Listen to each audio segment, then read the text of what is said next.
Bonsoir et bienvenue dans le Grand JT. Tout de suite, le sommaire.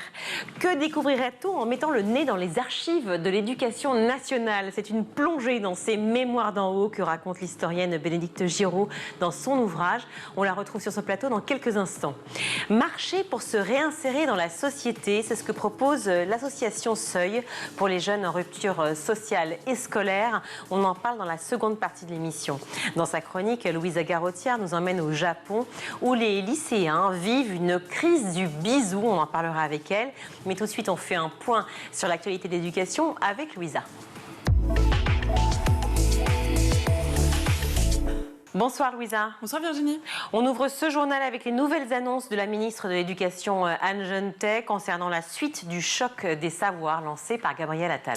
C'est l'acte 2 du choc des savoirs selon la ministre de l'Éducation. Ce mardi, au collège de l'Aile-et-Rose dans le Val-de-Marne, Anne Genetet a tranché sur les mesures à mettre en place dès la rentrée 2025 afin de relever le niveau des collèges et des lycées. Parmi celles-ci, dès 2026, en plus de l'épreuve de français, les élèves de première devront passer une épreuve anticipée de mathématiques qui comptera pour le bac 2027 et ceci, peu importe les spécialités. Obligation de l'obtention du brevet pour entrer en seconde dès juin 2026. À noter que la répartition des points pour obtenir le brevet va changer, 40% pour le contrôle continu et 60% pour la note finale, alors que jusqu'ici la répartition était de 50-50. En cas de non-obtention du brevet, les élèves seront redirigés en CAP ou vers une prépa seconde durant un an. Enfin, l'extension des groupes de besoins, alors qu'il concernait jusqu'ici les classes de 6e et 5e, avec un volume horaire de 4 heures en mathématiques et 4 heures en français. Ces groupes de besoins concerneront aussi, dès l'année prochaine, les classes de 4e et 3e pour 1 heure de soutien. On écoute Anne Genetet qui était ce matin au micro d'Apolline de Malherbe sur RMC. Et au bout du compte, on a quelque chose que je veux pouvoir être motivant pour les élèves qui se disent j'ai envie de leur... C'est quand même une grande étape dans leur vie. Je passe un vrai examen avec toutes les règles que représente un examen avant celui qui sera pour l'entrée éventuellement en enseignement supérieur, que sera le baccalauréat. Donc c'est vraiment un temps très important dans la formation d'un jeune et je veux que ça soit motivant pour lui. Motivant, mais pas non plus couperet. Donc là, nous mettons en place depuis cette année des moyens qui permettent à chaque élève, à plus d'élèves, d'être en dynamique de réussite. Et donc, c'est à cette première cohorte qui est aujourd'hui en 5e que je dis, voilà, toi en 5e, j'ai mis à ta disposition des outils pour réussir. Eh bien, derrière, ton brevet à toi sera obligatoire pour entrer directement en classe de seconde. Voilà, une précision également sur effectivement la non-obtention du brevet. Donc soit ils seront dirigés en CAP, soit vers une prépa seconde, soit ils auront une proposition de redoublement aussi de leur classe de 3e. Alors côté syndicat, qu'en pense-t-il, Louisa? Ce matin, Sophie Vénétité, secrétaire générale du SNES FSU, le syndicat le plus représentatif du second degré, a posté sur son compte X le message suivant: l'école n'a pas besoin d'un acte 2 du choc des savoirs, ni même du choc des savoirs tout court. Elle a besoin d'un choc des moyens et d'un choc des salaire. Anne Genetet est surtout occupée à sauver le bilan de Gabriel Attal à l'éducation, acte 3827 du sabordage de l'école publique. Autre réaction, Laurent Zamekowski, porte-parole de la PEP, la Fédération des parents d'élèves de l'enseignement public, s'est exprimé sur l'ajout de l'épreuve de mathématiques pour les élèves de première. On l'écoute au micro de France Inter. C'est une nouvelle étape qui est franchie, qui est incohérente par rapport à la réforme qu'on nous avait vendue du bac, dans le sens où finalement on a passé beaucoup de temps à nous dire qu'il fallait arrêter de faire cette sélection par les mathématiques, et finalement on y revient. Dans certaines filières, on finit par avoir besoin de mathématiques alors que dans la suite de nos études on n'en a pas besoin. Donc il y a une certaine incohérence de ce côté-là, mais ça correspond à une demande de l'enseignement supérieur qui se sert souvent des maths pour faire la sélection des candidats, y compris dans des filières où on n'a pas besoin de maths. Alors, parmi ces nouvelles annonces, est-ce que le ministère de l'Éducation a décidé de renforcer le personnel enseignant, Louisa? Oui, 150 conseillers principaux d'éducation, 600 postes de surveillants pour les collèges qui en auront le plus besoin. À noter que les élèves de 4e et 3e pourront réaliser leurs devoirs durant 1 heure d'études. Les enseignants chargés de la surveillance seront rémunérés. L'État a annoncé le financement des manuels scolaires pour les écoles répertoriées réseau d'éducation prioritaire. À noter, la ministre apporte 2 autres autre nouveauté pour 2025, la séparation des notes d'histoire, géographie et d'éducation morale, mais aussi la mention très bien avec félicitations du jury. On souffle du côté de Saint-Denis-en-Val, près d'Orléans, suite au remplacement d'une professeure de français absente depuis la rentrée de septembre. La remplaçante est arrivée la semaine dernière au retour des vacances. Il va falloir maintenant rattraper le retard, mais on en est quand même soulagé. Voici ce qu'a confirmé Julien Thibault, président de la Fédération des conseils de parents d'élèves du collège Val-de-Loire. Depuis septembre, les élèves de 5e et 4e étaient privés de cours de français, près d'une vingtaine d'heures manquantes à leur programme. Cette nouvelle professeure restera jusqu'en juin. Problème, elle n'enseigne pas le latin alors que l'ancienne professeure de français en avait la charge. Le collège gère pour l'instant les cours de latin en interne. C'est vrai qu'on est un peu dans l'euphorie d'avoir trouvé déjà pour le français, mais on va relancer les choses sur le latin et on verra où ça nous mène. C'est ce que confiait la Fédération des conseils de parents d'élèves à nos confrères de France Bleu Orléans. Et on termine ce journal en Centre-Alsace où l'association La Place sensibilise filles et garçons au cycle menstruel et à l'arrivée des premières règles. Et tout ça grâce au programme Kiffe ton corps. L'association La Place accompagne une école de primaire et 4 collèges de Centre-Alsace dans l'éducation menstruelle. Objectif, je cite, éviter moqueries et mésinformations, favoriser un climat sain, solidaire, équitable et propice à la réussite scolaire. L'association indique plusieurs chiffres. Je vous les cite. 72% des filles ont leurs règles avant l'âge de 13 ans. 20% d'entre elles ont leurs règles en primaire. Pour 8 filles sur 10, avoir ses règles à l'école est une source de stress. Une fille sur 3 a déjà été absente à cause de ses règles. Et enfin, une fille sur 4 souligne que leur absence ont pu freiner leur progression scolaire. Alors, que propose La Place, justement, en accompagnement? Ateliers, livres, interventions, mais aussi un escape game pour les collégiennes et les collégiens. Une surprise pour tous les participants.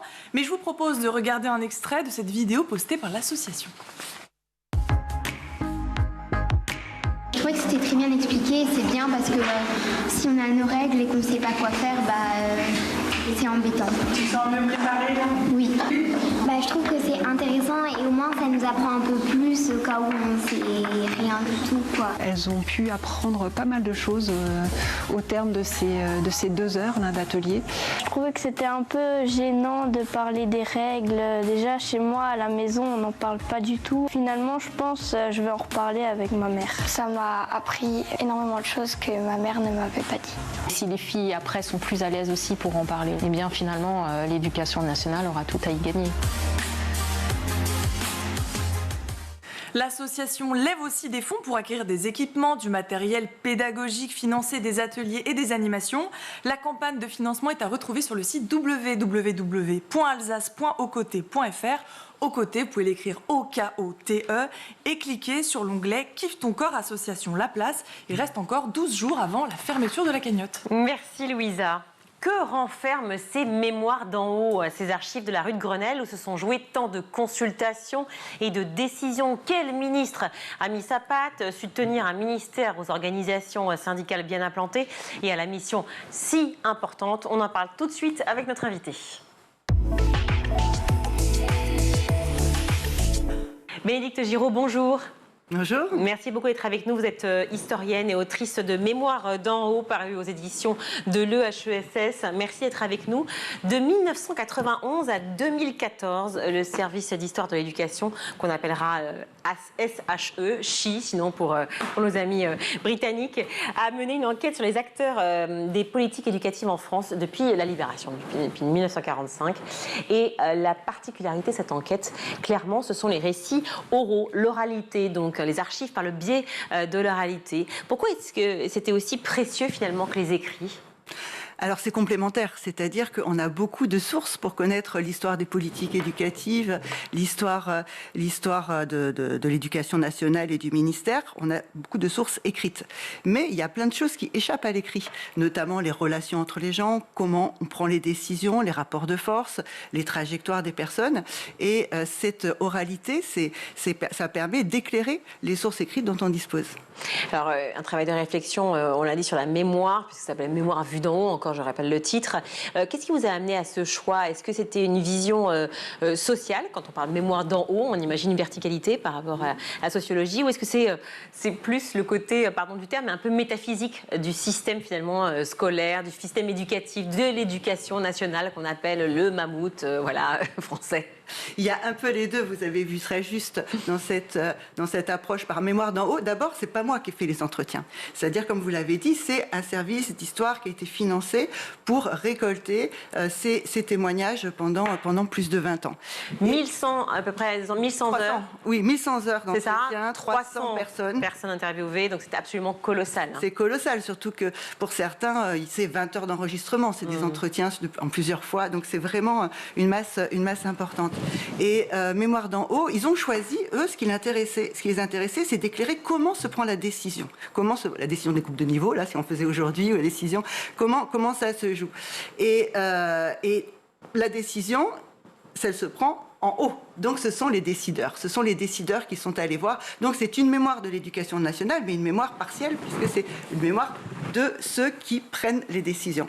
Et c'est aussi, parce que ce que vous dites, c'est métaphysique, leur problématique, leur démarche était de saisir comment personnaliser ces décisions du mammouth, où on ne sait pas très bien comment ça fonctionne à l'intérieur. Oui, on ne sait pas très bien comment ça fonctionne et on s'interroge tous les jours ici sur Scoop TV sur la question, en invitant à la fois effectivement des personnes, je peux dire d'en bas, comme des personnes d'en haut. Et effectivement, c'est en ça que ce livre m'a beaucoup intéressée. Dès le début, vous écrivez, il y a des mémoires qui s'effacent d'elles-mêmes et d'autres qui résistent à l'oubli. Je trouvais ça déjà assez magnifique comme phrase. Mais est-ce que vous faites allusion à des oublis volontaires? Est-ce que c'est une volonté aussi d'oublier certains passages de l'histoire de l'éducation? C'est une volonté de qui? C'est-à-dire qu'il y a des histoires, des mémoires qui sont valorisées. Et les mémoires institutionnelles, comme dans tous les ministères, elles sont valorisées. Il y a des mémoires qui peuvent s'oublier si elles ne sont pas entretenues, s'il n'y a pas une volonté politique, si c'est que des mémoires individuelles. Une mémoire individuelle, elle s'oublie. Elle n'a de sens que si elle s'agrège. Ça, il y a un siècle, il y a un livre très important qui était sorti, Les 4 sociaux de la mémoire. La mémoire, elle n'existe que si elle est entretenue au sein d'un groupe. Et là, c'est la mémoire collective. Voilà. Ouais. La mémoire, elle est forcément collective pour exister. La mémoire individuelle, sinon, elle reste du registre de l'individu et elle n'advient pas à notre connaissance. Donc, c'est celle-là, les mémoires individuelles, qui s'effacent. Mais c'est la force, les mémoires, et aujourd'hui, on parle beaucoup de politique des mémoires, plus une mémoire est forte, c'est-à-dire que plus derrière, le groupe est fort. Mais toutes les mémoires, justement, parce que c'est un mémoire, vous parlez d'ailleurs, faites allusion à des grandes figures de l'histoire de l'éducation qui, peut-être, sur les manuels d'histoire ou les manuels de l'éducation générale, ont été un peu effacés, voire même méprisés d'ailleurs, notamment des femmes dans l'éducation. Justement, c'est pour aussi peut-être réparer cette histoire-là? Oui, il y a une volonté. Alors, si on faisait cette enquête aujourd'hui, on interrogerait, je pense, beaucoup plus de femmes. Là, il y avait... Dans les politiques éducatives des années 50-60, il y avait peu de femmes dans les cabinets ministériels, dans l'administration centrale. Donc il y a peu de femmes qui sont présentes dans ces entretiens, au moins pour les premières années. Aujourd'hui, on irait davantage les chercher.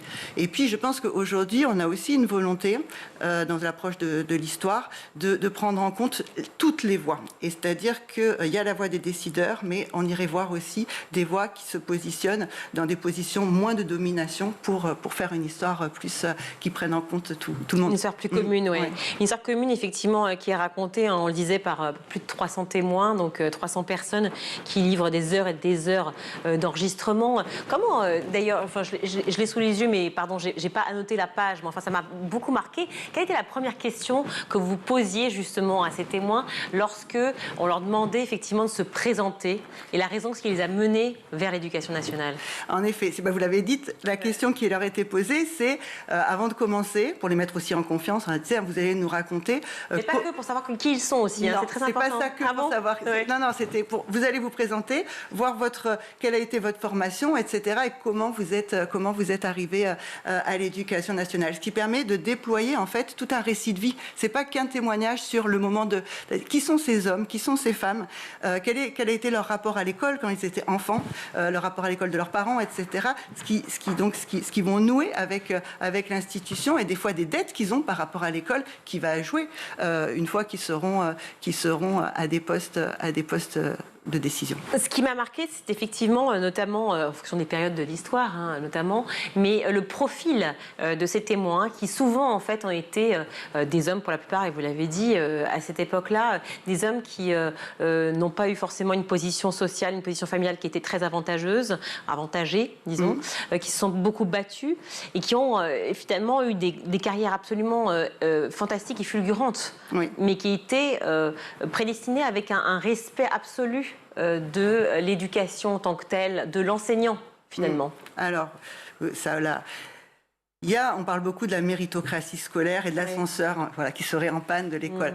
Là, on a dans ces années-là, et par ce biais-là, parce que ça nous concerne, on peut dire, pour certains, c'est un mythe, et de fait, il faut le relativiser, cet ascenseur social, il marche aussi bien ou aussi mal que dans ces années-là. Mais là, on a un coup de projecteur sur des hommes et quelques femmes qui, par l'école, sont sortis d'un milieu social assez modeste et qui ont bénéficié. Alors, à l'époque, c'était l'école normale d'instituteurs, puis d'autres structures qui, petit à petit, ils ont gravi. Mais on a eu même un ministre, le ministre Aby, René Aby, il a commencé tout en bas.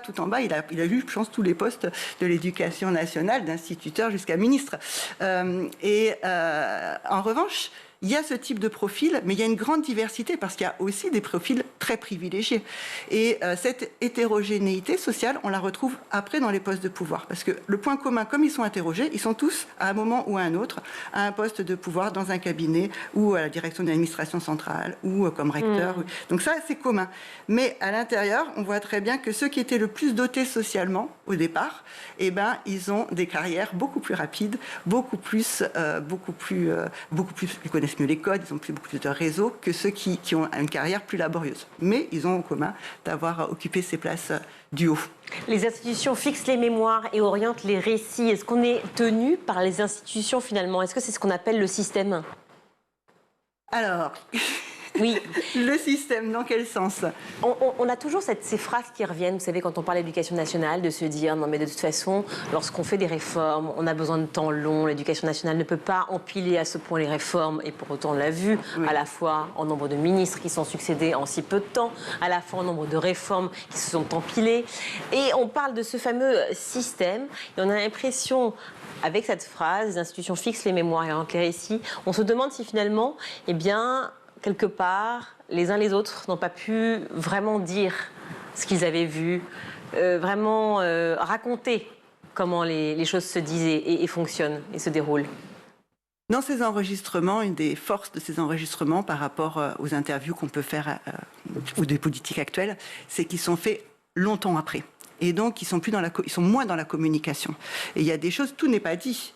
Tout n'est pas dit par rapport à ce qui s'est passé. Il y a une sélection, ces mémoires, elles sont sélectives. Mais il y a quand même...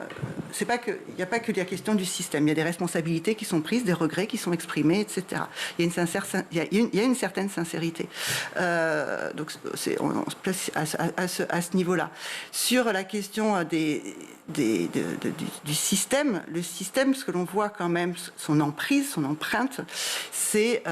dans la technicité de plus en plus grande de l'administration de l'éducation nationale et la priorité qui est mise sur des impératifs d'efficacité, de budget, de ressources humaines, avec un effacement de la pédagogie et de la réflexion pédagogique. C'est ça qui est frappant.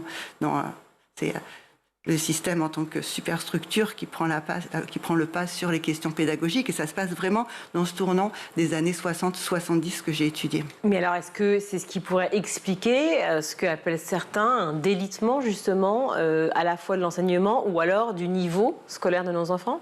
Alors, le délitement du niveau et de l'enseignement,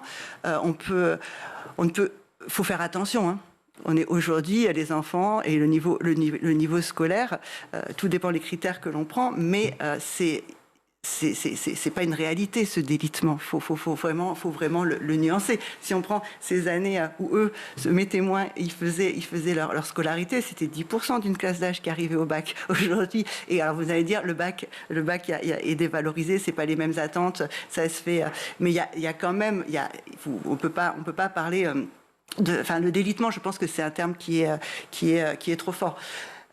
mais que le pilotage soit fait sur des impératifs plus d'efficacité, enfin, des impératifs rationnels et de budgétaires que, on va dire c'est comme ça, un budgétaire que pédagogique, ça c'est un fait. C'est un fait. Vous parlez aussi de l'écart important entre la réalité vécue, enfin en tout cas c'est comme ça que je l'ai ressenti, par les élèves et les contenus éducatifs actuels, une sorte de distance entre ce que l'on vit et ce que l'on enseigne, sur la réalité finalement de ce qu'on pourrait voir des professeurs, des enseignants et de ce que les élèves pourraient percevoir. Est-ce que les témoins le perçoivent aussi de cette manière, et est-ce qu'il y a une différence entre les témoins, si je puis dire, d'avant et ceux de maintenant ? Elle est complexe, cette question, parce que le propre des archives orales, c'est quand même d'avoir des voix qui sont chacune singulières. Donc c'est dur de généraliser sur une question aussi précise sans avoir, ou là j'ai pas fait un tableau en comptabilisant de façon, donc c'est très subjectif dans ce que j'ai pu écouter, parce que je pense qu'il y a de tout, il y a les deux positions. Alors qu'il y a une tendance générale à cet écart, j'ai pas assez d'éléments pour vous répondre, je suis désolée. Parler d'histoire à l'école, c'est devenu compliqué. Certains établissements, on le sait malheureusement, et notamment certaines périodes de l'histoire.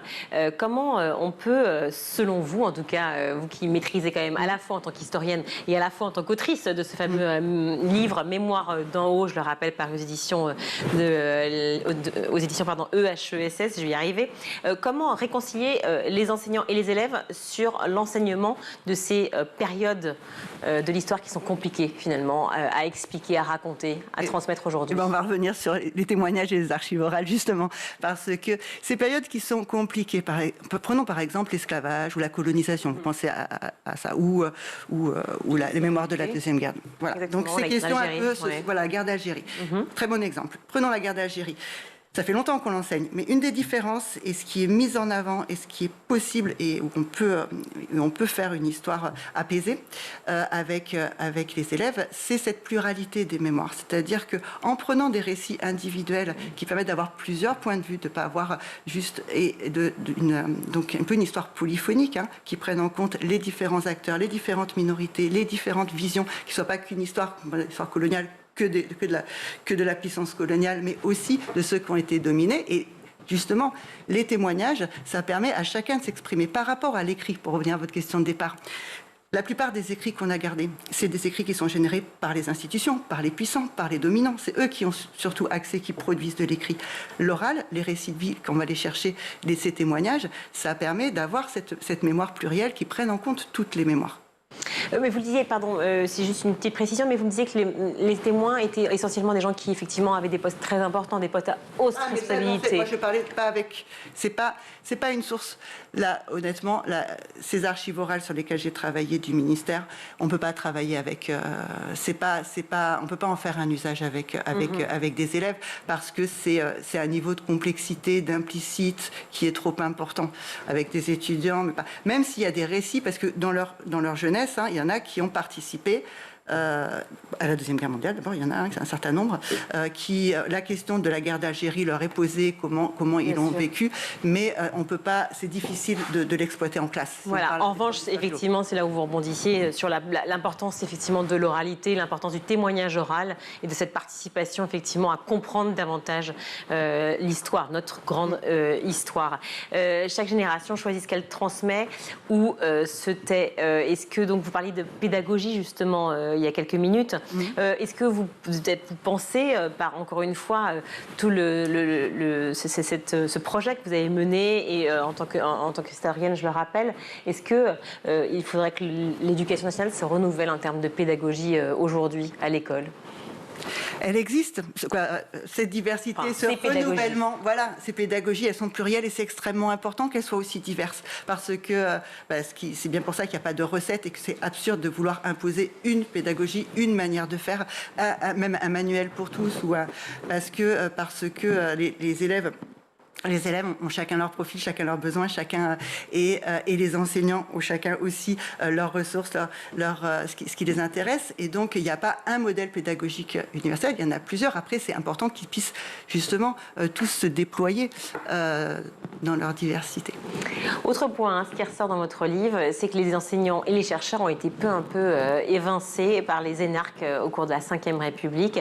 Est-ce que c'est une situation dont on paye les conséquences aujourd'hui, à votre avis ?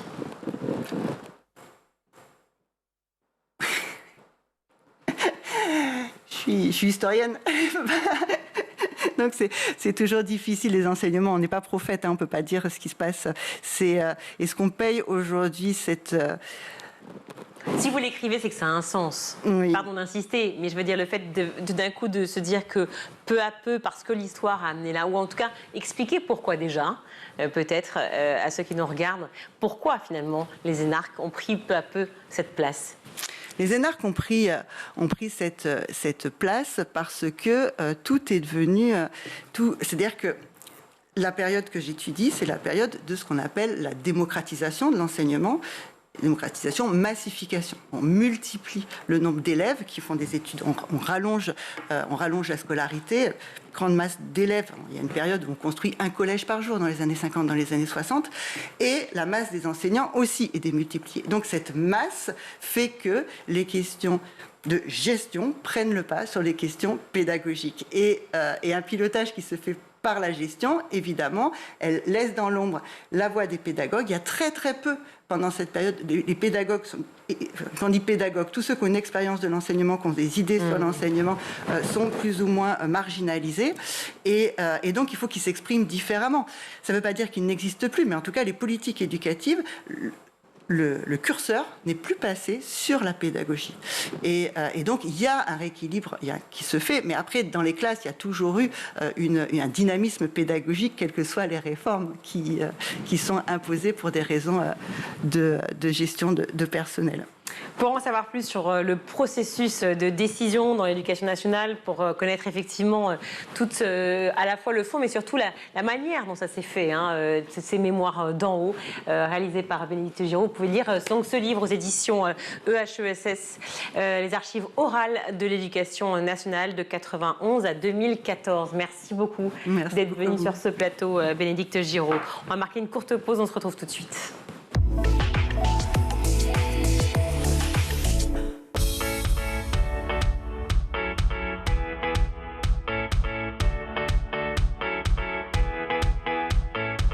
Chaque matin dès 6h30, retrouvez Emmanuel Davidenkoff et son équipe dans La Quotidienne. En compagnie d'un invité fil rouge, il vous donne des clés de compréhension et des conseils pratiques en matière d'éducation et de parentalité. C'est important d'adopter des mesures hygiéno-diététiques, c'est important de savoir bien manger, de bien s'hydrater, d'avoir un bon sommeil. À partir de 9h, Patrice Boisfer prend le relais dans le MAG. Au cœur des territoires, la parole est donnée aux élus et aux élèves qui font bouger l'éducation partout en France. Je voyais pas énormément de jeunes, je me reconnaissais pas énormément dans les listes parce qu'il n'y avait pas de jeunes, il n'y avait pas de sportifs et je me suis dit pourquoi la politique ça touche que certaines personnes. À 12h30, School TV vous ouvre les portes de l'école du futur. Avec son équipe de chroniqueurs, Philippine Dolbeau met en lumière des acteurs engagés et des innovations pédagogiques qui façonnent l'école de demain. L'usage qu'on peut faire d'un téléphone et celui d'un ordinateur est complètement différent. Sur l'ordinateur, on parle bien d'un usage pédagogique. Pour le cours, le téléphone, on aborde plutôt la question des réseaux sociaux et je ne pense pas que les enseignants prônent d'utiliser TikTok ou YouTube. Tous les soirs à 20h30, dans le grand JT de l'éducation, Virginie Guillaume fait le point sur l'actualité du jour. Politiques et acteurs de l'éducation se questionnent sur l'avenir de nos enfants à l'école. Le double objectif de tout ce que nous avons fait, qui est la boussole de toute l'action, c'était deux objectifs que j'affichais toujours, c'est-à-dire un, hausser le niveau général des enfants de France, deuxièmement, baisser les inégalités, donc rapprocher les plus défavorisés du reste du groupe et que tout cela monte, ce que j'appelle parfois niveler par le haut. Chaque samedi et chaque dimanche, Malika Ménard reçoit une personnalité qui raconte ses souvenirs d'écolier et dévoile sa vision de l'école d'aujourd'hui et de demain. L'amour devrait être enseigné à l'école, l'empathie devrait être enseignée à l'école, la vraie éducation civique, l'amour de l'autre, l'amour des plantes, le respect de l'environnement profond, l'alimentation vraie, ça devrait être enseigné à l'école. School TV, imaginons ensemble l'école de demain.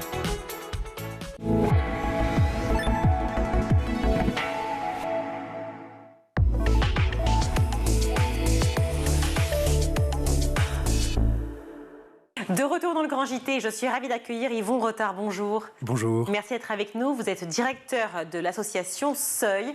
Alors peut-être que vous pouvez dire un petit mot sur Seuil. Je pense que vous le ferez mieux que moi. Qu'est-ce qu'est Seuil du coup ? Alors Seuil a 20 ans.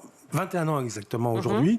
C'est une association qui accompagne et prend en charge des jeunes mineurs de 14 à 18 ans, de la protection de l'enfance, ASE qu'on disait, et protection judiciaire de la jeunesse, donc des jeunes qui sont sous main de justice, qui en général sortent d'incarcération pour mineurs, et à qui on propose non pas un choix de peine, parce que c'est pas une peine, Seuil, c'est de partir 3 mois sur le chemin de Saint-Jacques-de-Compostelle avec un accompagnant, seul, sans téléphone portable, sans rap, sans musique dans les oreilles, pour faire une vraie rupture. Une rupture par rapport à son milieu, qui en général est assez toxique, assez traumatisant, voire traumatique pour la plupart. Et puis, depuis quelque temps, on reçoit de plus en plus de jeunes filles victimes de violences sexuelles. On ne dit pas de prostitution, parce qu'à cet âge-là, on ne dit pas ça, on dit plus violences sexuelles, et qui désirent, pour parfois une raison de vie ou de mort, eh bien de partir loin de leur lieu. Voilà, pendant 3 mois. C'est ça, être un peu loin effectivement du cercle qui peut être toxique, que ce soit familial ou l'entourage. Être loin aussi, et peut-être pas par choix, mais justement de l'éducation ou de l'école, peut-être être un peu en marge. Vous l'avez dit aussi, ce sont des enfants qui sont souvent, les propositions éducatives ont été soit écartées, légère. Voilà, ou trop légère, effectivement. Et c'est une façon aussi de leur proposer ce chemin assez initiatique dont vous parlez, puisque Saint-Jacques-de-Compostelle, c'est pas rien. Alors, c'est initiatique. Alors, c'est pas spirituel. Pourquoi Saint-Jacques-de-Compostelle ? Parce que c'est un chemin qui est bien balisé, avec de l'hébergement, donc il y a les gîtes. Et de ce fait-là, il y a des interactions très intéressantes pour les jeunes, de rencontrer des gens du monde entier, parce que c'est là où il y a le 119 nationalités, je crois, qui se regroupent à Saint-Jean-Pied-de-Port. Et donc, ça leur permet de découvrir le monde au-delà de leur milieu, de leur réseau et de leur quartier. Donc, oui, parce que vous faisiez un cliché quand vous parliez de rap tout à l'heure, c'était la provoque, je l'imagine, mais c'était une façon de dire que... Ah oui, c'est vrai ? C'est pas tant que la provoque que ça, parce que leur culture musicale ou leur culture scolaire s'arrête, moi, à 99% en fin de 6e quand même. C'est-à-dire que la scolarité est obligatoire en France jusqu'à 16 ans. Moi, 99% de mes jeunes garçons, plus les garçons que les filles, c'est là où on voit qu'il y a une discrimination positive pour les filles, c'est que les filles sont beaucoup plus scolarisées que les garçons de nos jeunes qui partent sur le chemin. Mais le lien avec le rap, c'est-à-dire, puisque vous êtes fait à l'allusion, on va assumer jusqu'au bout. Oui, absolument. Non, c'est-à-dire que leur culture musicale ne les pousse pas à la poésie, à la Peggy ou à la Mauriac, mais c'est plutôt effectivement à la violence verbale. Voilà, donc ce n'est pas que ça le rap quand même. Ne soyons pas non plus trop dans ce cliché-là. Cette marche, je disais un chemin initiatique, vous m'avez intelligemment reprise là-dessus. En tout cas, c'est un chemin vers l'autonomie. C'est-à-dire que ce sont souvent des enfants qui ont besoin des élèves, parce que je dis enfants, 14-18 ans, c'est plus trop des enfants, mais ça reste quand même des mineurs, effectivement. Ils sont adolescents. Voilà, ils sont adolescents. Ils ont besoin d'être soutenus, d'être accompagnés. Et pour cet accompagnement, vous proposez justement une marche. En quoi la marche favorise peut-être justement la réflexion, l'autonomie ? La marche est par essence thérapeutique, parce que c'est le pas à pas, c'est la lenteur. Et de ce fait-là, ça leur permet de réinvestir ou laisser les émotions qui sont enfouies du fait des multi-traumatismes qu'ils ont subis, tous. Et donc la marche permet de réaccueillir de façon positive, avec un regard bienveillant d'un accompagnant ou d'une accompagnante, toutes ces émotions qui doivent être assumées et non pas niées. Je vois par rapport aux jeunes filles, par exemple, eh bien, elles vont avoir un déni de tout ce qu'elles ont fait, de tout ce qu'elles ont subi, et elles vont avoir une dissociation avec leur corps, réellement. Et donc le but de la marche, parce que c'est long, 3 mois, ça leur permet de se réunifier et de se réapproprier leurs émotions corporelles et physiques, et de commencer à avoir plus ou moins l'estime d'elles-mêmes, ce qui est rare. Enfin, en arrivant, elles sont pour la plupart scarifiées. Elles ont fait des tentatives de suicide, énormément, et donc elles disent elles-mêmes, mais je me dégoûte, quoi. Enfin, ce que j'ai vécu me dégoûte de moi-même. Et la marche leur permet effectivement de faire un effort physique, de persévérance, et d'arriver à une certaine fierté. C'est-à-dire que chaque jour, j'ai réalisé moi-même, librement, parce qu'elles sont libres de le faire, ils sont libres de le faire. Et donc ça, c'est leur donner effectivement l'autonomie, mais dans une démarche de liberté. C'est-à-dire que chaque jeune va choisir de partir déjà avec Seuil, 3 mois, sans téléphone portable. Donc c'est vraiment une coupure affective très très importante et essentielle et dure pour eux. Mais ils vont choisir, on leur donne leur liberté de marcher chaque jour parce qu'on ne peut pas les obliger à marcher. Donc leur autonomie va venir de la liberté et non pas d'une autre autonomie. C'est-à-dire qu'ils vont se réapproprier, parfois pour la première fois d'ailleurs, une démarche libre et responsable. Alors, c'est une démarche libre et responsable, je l'entends, et encore faut-il être bien accompagné pour cela. C'est ce que vous proposez chez Seuil. Comment sont préparés, formés, si je puis dire, les fameux accompagnants de ces jeunes ? Ils ne sont absolument pas professionnels, ils ne sont pas formés. C'est des gens de la société civile, comme vous, comme moi, comme les cinéastes, et qui prennent 3 mois, ils sont payés par Seuil, hein. Donc ce sont des salariés qui prennent 3 mois sur leur vie professionnelle ou leur vie familiale pour accompagner un jeune. Et ils n'ont pas pour mission d'être analystes, d'être psychanalystes, d'être psychologues, d'être régulateurs. Ils sont là que pour accompagner le jeune dans son pas à pas. Je comprends, mais c'est une responsabilité énorme, enfin, d'accompagner un jeune pendant 3 mois, de l'accompagner justement sur la bonne autonomie. On parle de jeunes qui quand même ont vécu des chocs traumatiques, des choses extrêmement difficiles. Il faut pouvoir être préparé soi-même aussi à accueillir ces partages. Tout à fait, et c'est pour ça qu'on les sélectionne sur leur personnalité, non pas sur leur CV, parce que ça n'a aucun intérêt, mais sur leur unité intérieure et sur leur solidité, à avoir assumé eux-mêmes d'ailleurs leur propre automatisme. Et donc c'est vrai que je fais entretien avec un psychiatre pour effectivement déceler cette solidité, parce que le jeune va aller chercher la solidité pour être rassuré. Donc il va pousser les limites pour savoir si, en poussant les limites, je vais quand même être protégé par cette personne. Oui, puis effectivement, être protégé et en tout cas accorder sa confiance pleinement à un adulte avec qui on part pendant 3 mois. Accorder sa confiance, ça c'est une autre paire de manches. Mais ça fait partie du fameux chemin que vous proposez, puisque ça dure 3 mois, on est d'accord ? Oui, alors c'est plus se faire confiance à soi-même que faire confiance à l'autre. Parce que l'autre va devenir quand même une parenthèse dans leur parcours. Parce que pour la plupart, ils ont été déplacés depuis qu'ils sont nés. Et quant à ceux qui sont sous main de justice, ils sont déjà passés par la case centre éducatif fermé, prison. Et donc la confiance, c'est pas ce qu'on va chercher en premier. Ce qu'on va chercher en premier, c'est effectivement ce désir de rupture. Si effectivement un jeune a un désir de rupture, c'est qu'il a pris conscience qu'il est devenu mûr par rapport à ces situations. Et moi, je suis tout à fait étonné, stupéfait et admiratif que des jeunes garçons de 14, 15, 16 ans puissent faire cette démarche de rupture, c'est-à-dire prendre conscience qu'ils ont besoin d'une rupture. Pour moi, c'est magique. Alors justement, on parle de quelque part l'après, le moment où on a décidé effectivement de faire le pas et d'ailleurs d'aller faire ses pas, ce chemin avec un accompagnant de Seuil. Mais il y a aussi toute la phase avant, c'est-à-dire le moment où on fait ce choix-là, le moment où on est peut-être en rupture avec soi-même ou la société, en rupture avec ses proches. Et donc, comment ce jeune arrive vers vous ? Il arrive par les milieux ouverts, ce qu'on appelle les milieux ouverts, sont les éducateurs qui suivent le jeune, soit de la protection de l'enfance, soit de la protection judiciaire de jeunesse, depuis qu'ils sont placés, en fait, jusqu'à leur majorité. Et donc, ceux qui viennent à Seuil sont allés un peu au bout du bout de tout ce qu'on leur a proposé. Et donc, on leur dit, maintenant, il reste une chose, c'est il faut que tu fasses une rupture, parce que tout ce qu'on t'a proposé n'a pas fonctionné. Et en général, les prises en charge collectives arrive à un moment, à une limite par rapport à ces jeunes-là. Et donc, ce sont les éducateurs qui suivent ces jeunes, qui nous demandent, en fait, qui nous sollicitent.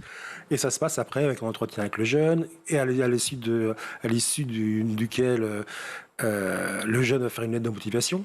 Voilà, pourquoi je veux partir, quelles sont mes motivations, qui va reprendre d'ailleurs le long du chemin, parce qu'il y a des hauts et des bas, et parfois il y a une démotivation, même chez l'accompagnant, naturellement, 3 mois c'est long, et comme c'est 7 jours sur 7, 24 heures sur 24, et toute l'année, c'est-à-dire qu'ils partent aussi là en ce moment, et ils vont rencontrer la neige dans l'Aubrac, et chaque jour ils doivent se motiver pour dire, voilà, qu'est-ce qui m'a poussé à partir avec Seuil 3 mois. Et donc, on va lui rappeler sa lettre de motivation et qui va effectivement évoluer au fur et à mesure. C'est-à-dire que la nature de la rupture va être un peu différente parce qu'il va gagner en maturité, en autonomie. Et donc, ses objectifs vont un peu changer. Mais se souvenir que tu es parti librement pour faire une rupture. Ne l'oublie pas. Voilà. Il coupe les ponts, vous l'avez dit, avec le téléphone, hein, il n'y a pas de téléphone possible. Non. Mais est-ce qu'on peut passer quand même des coups de téléphone? Alors, on n'a plus de cabine téléphonique en France, mais enfin, il y a bien l'endroit quand même pour pouvoir connecter. Ou alors des lettres de correspondance? Alors, ils ont droit à une demi-heure de téléphone avec le téléphone professionnel de l'accompagnant, une demi-heure par semaine. À leur famille en général, uniquement à leur famille. En sachant qu'en général, ils les appellent très peu leur maman. C'est en général les mamans qui leur appellent, qui les appellent pour savoir où ils sont. Donc je leur dis, finalement, une demi-heure, c'est beaucoup. Effectivement, c'est beaucoup. Et sinon, ils ont un carnet de route qui est en ligne sur le site de Seuil, où ils écrivent tous les jours ce qu'ils ont vécu, leurs difficultés, leurs joies avec l'accompagnant. Donc ils sont suivis par tout le monde et c'est ouvert au public. Voilà, même les auditeurs peuvent aller sur le carnet de route. Ils sont libres de dire ce qu'ils veulent dire. Absolument. De partager leurs émotions. Exactement. Vous l'avez fait vous-même? Alors moi, je l'ai fait à titre personnel, mais je ne l'ai pas fait avec un jeune, non. Vous ne l'avez pas fait avec un jeune, d'accord. Et vous l'avez fait vous-même? C'était l'idée aussi de départ, peut-être, Yvan Contard, de se dire, moi-même, j'ai eu besoin de cette rupture, et donc du coup, je sais à quel point c'est positif. Tous ceux qui font le chemin ne le font pas par hasard. Voilà, il faut le savoir. Voilà. C'est-à-dire qu'on fait toujours le chemin, on part 2 mois, 3 mois, pour une renaissance, quelque part. C'est sûr. Et n'importe laquelle, mais... Merci beaucoup d'être venu sur le plateau du Je vous en prie, merci à vous. Je rappelle que vous êtes directeur de l'association Seuil, association donc, qui s'adresse à des jeunes en rupture, en difficulté, et qui permet qui leur propose donc ce fameux chemin, cette marche pendant 3 mois, avec un accompagnement donc proposé par Seuil. Merci à vous. Merci. On va tout de suite retrouver Louisa pour sa chronique. Louisa, dans votre chronique, vous nous emmenez au Japon où une récente étude révèle que les lycéens ne s'embrassent plus. Est-ce la fin des embrassades au Japon? C'est la question qu'on se pose aujourd'hui car le verdict est tombé mardi dernier suite à l'enquête menée par l'Association japonaise pour l'éducation sexuelle. Enquête menée sur les expériences et les comportements sexuels des jeunes. Résultat, d'après le quotidien japonais Mainichi Shimbun, près d'1/5 des lycéens, garçons de moins de 18 ans, ont déjà connu leur premier baiser. On voit ici les images du jour de l'annonce des résultats. C'est très sérieux. Cette annonce fut dirigée d'août 2023 à mars 2024. 12 562 répondants questionnant des élèves du secondaire et d'université. Alors, vous parlez des lycéens ou des lycéennes exactement? Enfin, qu'en est-il? Alors, les lycéennes font un peu mieux. Leur score est moins bas puisque 27,5% d'entre elles ont déjà échangé un baiser. Moyenne qui s'équilibre, on arrive à un taux général de 25,15%. Mais ces 25,15% inquiètent car c'est le score le plus faible jamais enregistré. En revanche, vous parliez de crise du bisou. Cette crise du bisou ne date pas d'hier. Ah bon? Oui, les chiffres sont en baisse depuis les années 2000. Moins 11 points de pourcentage pour les garçons. 13,5 points pour les filles. Derrière cette baisse, plusieurs motivations. Envie de s'émanciper, pression des études, contexte économique, mais aussi le manque d'éducation sexuelle. La culture japonaise, on la connaît un peu moins, mais enfin, elle a ses propres principes. Est-ce que, Virginie, vous connaissez le koku-haku? En tout cas, je sais que effectivement, c'est pas dans la culture japonaise le bisou de toute façon. Donc j'imagine que le koku-haku effectivement amène peut-être évidemment un bisou peut-être un peu différent. Vous avez bien compris, mais c'est le youtubeur Japani qui va nous l'expliquer. Il s'est installé au Japon depuis 2015. Il va à la rencontre des Japonais, leur poser des questions en mode micro-trottoir et il nous dit aussi comment se préparer à l'arrivée au pays. Mais on va l'écouter, il nous explique ce que c'est le koku-haku. Et l'un des éléments les plus importants de la culture japonaise, c'est ce qu'on appelle le koku-haku, c'est la confession. Donc en fait, c'est vraiment le point central de toute relation. Donc avant le koku-haku, en général, il n'y a absolument rien. Une relation va être platonique, c'est-à-dire que le koku-haku, la confession, ça va vraiment être l'élément déclencheur, ça va être le switch qui va faire passer justement une relation platonique à une véritable relation de couple, copain-copine, etc. Le koku-haku a toujours pris une place très importante, que ce soit du coup chez les plus jeunes ou chez les plus âgés. Donc chez les plus jeunes, en fait, vraiment, il ne se passe strictement rien en général avant le koku-haku, tandis que chez les personnes un peu plus âgées, les adultes, ce sera un peu différent. Donc il peut se passer des choses avant le koku-haku, mais ce ne sera rien de véritablement sérieux jusqu'au moment où il y a ce fameux koku-haku qui va rendre la relation beaucoup plus légitime, sérieuse, etc. Le kokuhaku, prononcé avec un H, c'est donc une déclaration d'amour officielle. Sans ça, on n'est pas officiellement en couple et on passe pas à l'étape supérieure. Vous l'avez Mais bien c'est ce que compris. font les jeunes aujourd'hui, je vous rappelle, quand même. C'est vrai. Aujourd'hui, ils se disent on est en couple, on ne l'est pas, avant qu'il se passe quoi que ce soit. Écoute, vous en savez peut-être plus que moi chez les jeunes. Ouais. On parlait au début de cette étude de l'Association japonaise pour l'éducation sexuelle. Elle met aussi en question le nombre de lycéens ayant eu des rapports sexuels. Là aussi, chiffre en baisse. 15% des filles ont déjà eu des rapports contre 12% pour les garçons de moins de 18 ans. Pour vous donner une idée, en France, plus de la moitié des lycéens de 17 ans ont déjà eu un rapport sexuel et l'âge du premier bisou se situe autour des 13 ans et demi. Bon alors, comment on explique que ces lycéens ne s'embrassent plus ou moins, disons? Ligne de mire, le Covid. Le sociologue Yusuke Hayashi pointe du doigt dans le quotidien japonais Mainichi Shimbun que cette baisse est due, je cite, à la combinaison des fermetures d'établissements et des gestes barrières imposés lors de la pandémie de Covid-19 à un moment sensible où les collégiens et les lycéens commencent à s'intéresser à la sexualité. Mais pourtant, le sexe est présent de partout au Japon. Les poupées, voyez à quoi elles ressemblent en plastique. Voilà. Poupées, pornographie, prostitution, expression sexuelle dans les mangas aussi. Le sexe, c'est même une des industries les plus puissantes au Japon. Mais derrière cette crise du bisou se cachent quand même des problématiques de société. Je vous les cite. La première, c'est la fécondité, c'est-à-dire le nombre moyen d'enfants nés par femme au cours de leur vie. La fécondité atteint un taux le plus bas l'année dernière. Covid, forcément, augmentation du nombre de décès, moins de mariages. Deuxième problématique, le manque, voire la rareté des cours d'éducation sexuelle au Japon. Car au Japon, on n'explique pas les faits scientifiques et biologiques et encore moins comment utiliser un préservatif. Alors pour ça, on vous montre une photo d'un manuel santé et d'éducation physique pour élèves de primaire. Les chercheurs, ce qui les inquiète, ils se demandent comment les enfants peuvent comprendre les changements du corps. Vous le voyez sur ces images, les personnages sont habillés. Et sachez Virginie qu'en 2005, ils n'étaient pas habillés, mais on les a revêtus pour l'édition 2022.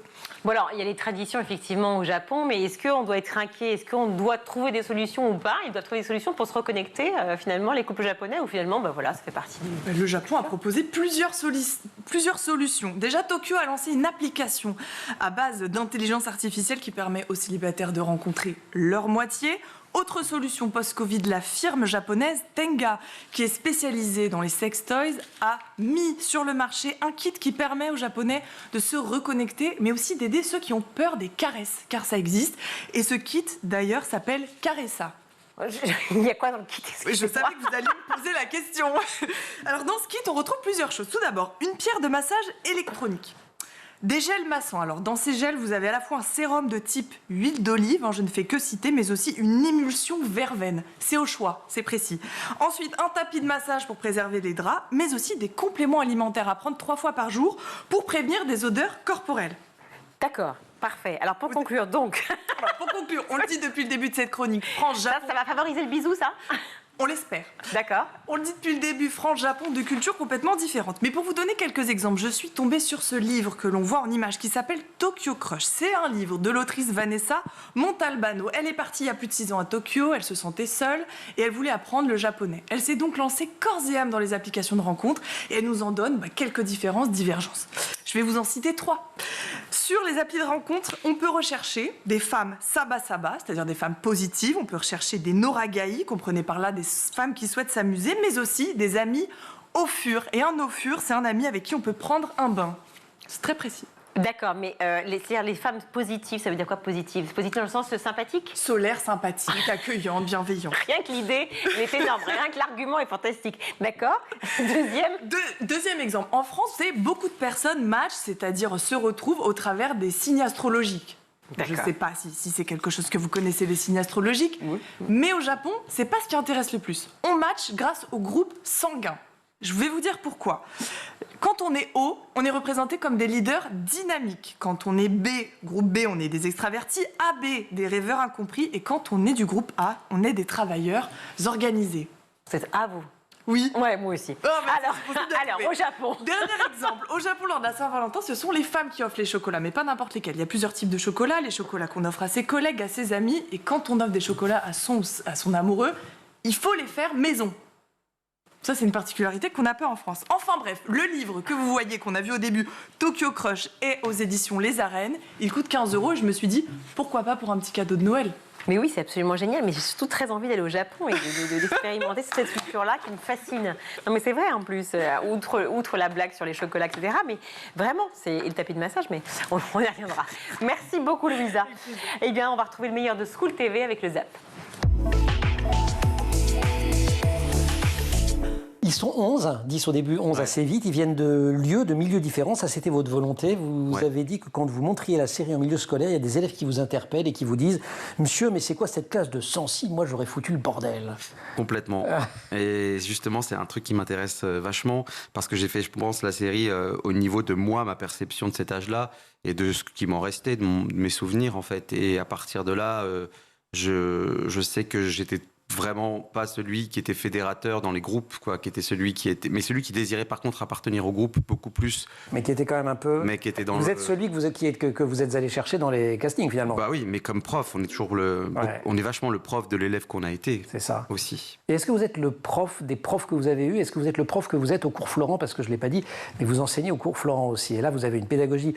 On en a vu un tout petit extrait au début de la bande-annonce qui est frontale. Alors c'est pas la même chose d'arriver dans un lycée. Avec un groupe déjà constitué et avec des hiérarchies aussi fortes entre des élèves qui sont entre moqueurs, qui sont pas groupes, qui viennent pas ici que uniquement pour leur plaisir.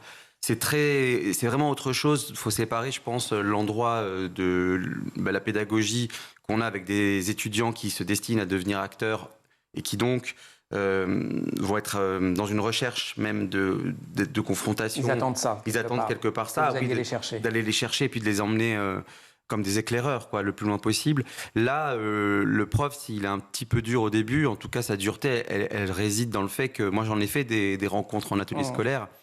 Si on leur laisse 1 centimètre, et je leur reproche absolument pas d'être aussi vivants, mais de possibilités d'interrompre, on les perd. Et d'un coup, moi, j'avais pas du tout envie de faire un atelier cool, parce que je pense qu'on peut faire des choses très cool tout en étant très concentré et investi.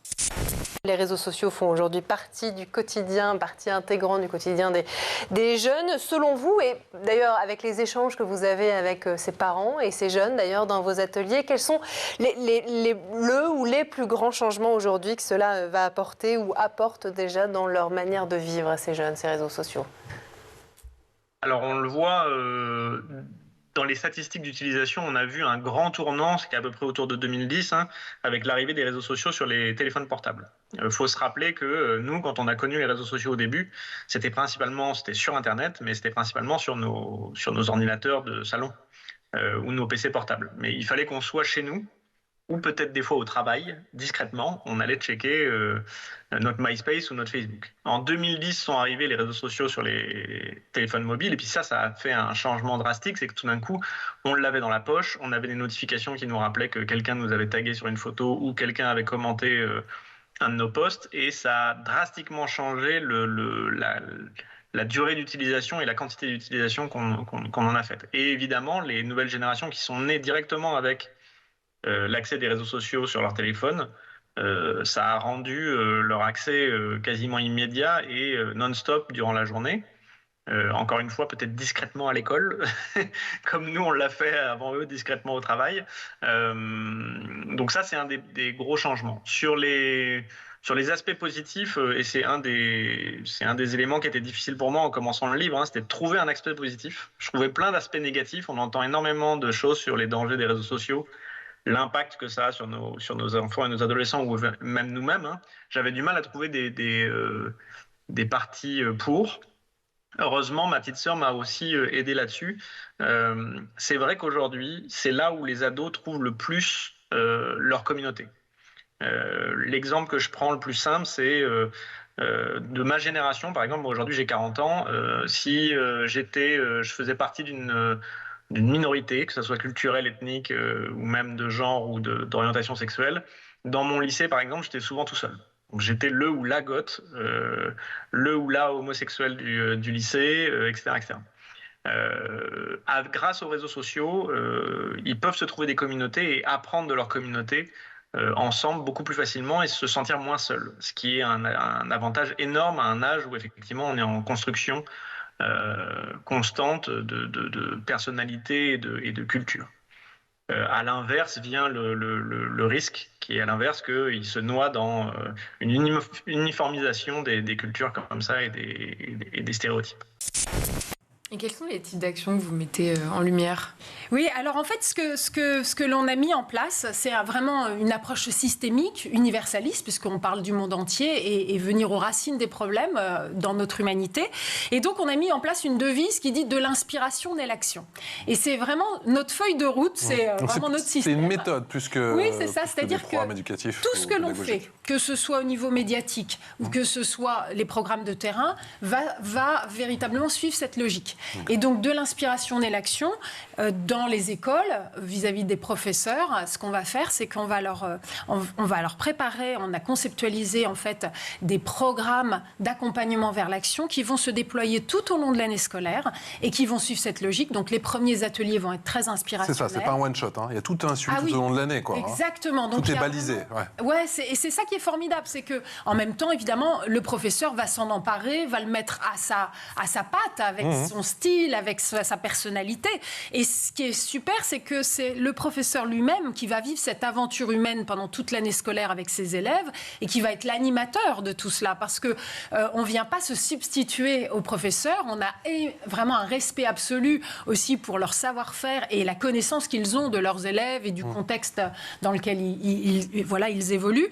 Et en fait, on va avoir donc un certain nombre d'heures qui vont être dédiées à cette inspiration, c'est-à-dire comment aider l'élève à mieux se connaître lui-même, à monter en estime de soi, à porter un regard différent sur l'autre, donc un chemin d'altérité qui va amener un certain vivre ensemble, une certaine confiance dans la classe. Donc on va créer une entité classe finalement, et en même temps changer de regard et de relation avec le professeur des deux côtés. À un moment, vous leur demandez de jouer les parents qui parlent de leurs enfants et ils parlent d'eux-mêmes. Toujours. De toutes les manières, à partir du moment où c'est de l'interprétation, on ne fait que parler de soi et on emprunte, on va dire, l'apparat. Oui, moi, c'est un des endroits qui m'intéresse le plus, c'est l'héritage de ces parents-là, surtout à l'âge où on commence un peu à les décoller. On commence un petit peu à les voir peut-être comme des personnes et plus comme nos parents, même si c'est l'œuvre d'une vie d'être dans l'émancipation la plus totale. Mais c'est un âge justement où il y a aussi, on s'écarte de la caricature, je pense, qu'une maman ou qu'un papa peut prendre dans l'enfance.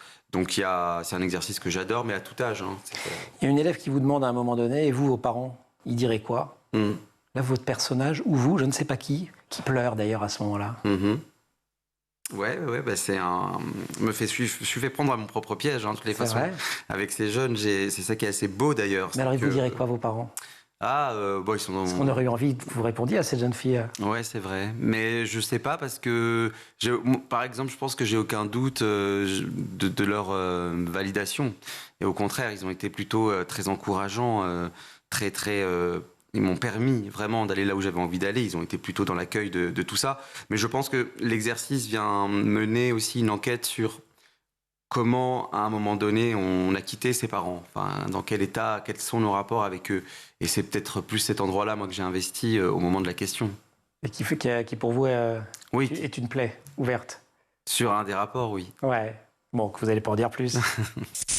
Dans votre livre, vous portez à la fois le sujet de tout ce que les réseaux sociaux peuvent apporter effectivement de positif, et puis, et c'est important aussi, il faut qu'on en parle bien sûr, les effets violents, plus toxiques. Quels sont selon vous, Cookie Calcaire, les plus grands risques aujourd'hui que peuvent rencontrer les adolescents sur ces réseaux sociaux ? Ce que vous avez souhaité d'ailleurs mettre en avant dans ce livre aussi. Alors aujourd'hui, dans le livre, dans mes ateliers, je traite principalement de 3 sujets. Le temps, la question de combien de temps est raisonnable dans une journée de passer sur les réseaux sociaux. Je l'avais déjà fait pour les jeux vidéo. La conclusion est la même, c'est quand on passe 4 heures par jour à faire la même activité, généralement on a un souci. Surtout pour nos enfants, c'est pour ça qu'on sépare les activités par tranche d'1 heure ou de 30 minutes.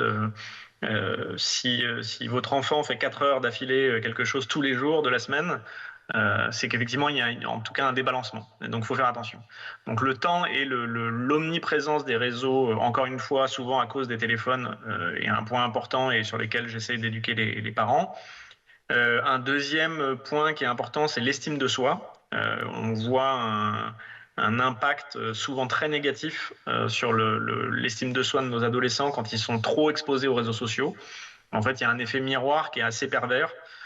c'est qu'il y a de l'anxiété de comparaison qui se crée assez facilement, qu'on vit tous naturellement dans notre vie. Encore une fois, si vous vous souvenez de vos années collège ou lycée, vous vous compariez déjà sans doute à quelqu'un dans votre collège ou votre lycée.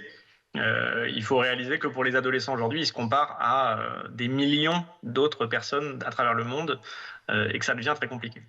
Et le troisième aspect, c'est la toxicité en ligne, et ça c'est le plus, à mon avis, le plus grave et le plus important. C'est qu'aujourd'hui, les réseaux sociaux, malheureusement, sont une porte ouverte à énormément de prédateurs et de problématiques, que ça soit le cyberharcèlement entre adolescents, mais aussi malheureusement le grooming de la part d'adultes qui se servent des réseaux sociaux pour atteindre des mineurs à travers ça. Avec votre programme, j'ai l'impression qu'il y a bien sûr la dimension projet, il y a aussi la dimension oralité. En quoi elle est importante ? Alors c'est très important parce qu'en fait, la prise de parole, c'est aussi nécessaire dans tout ce qui est mixité sociale, égalité des chances, etc. C'est-à-dire qu'on sait très bien qu'il y a une discrimination très forte dès lors que vous ne maîtrisez pas la parole. Et il y a d'un côté, évidemment... Et en fait, en France, c'est vraiment quelque chose de très marqué. C'est différent dans le monde anglo-saxon, oui, j'ai l'impression. En fait, oui, alors effectivement, parce que justement, ils travaillent beaucoup l'oralité depuis toujours. Et on le voit dans la manière dont les présentateurs télé, etc. Mais en réalité, même dans les conférences étudiantes, il y a vraiment une aisance dans la prise de parole, mais parce que c'est accompagné depuis le tout début de leur...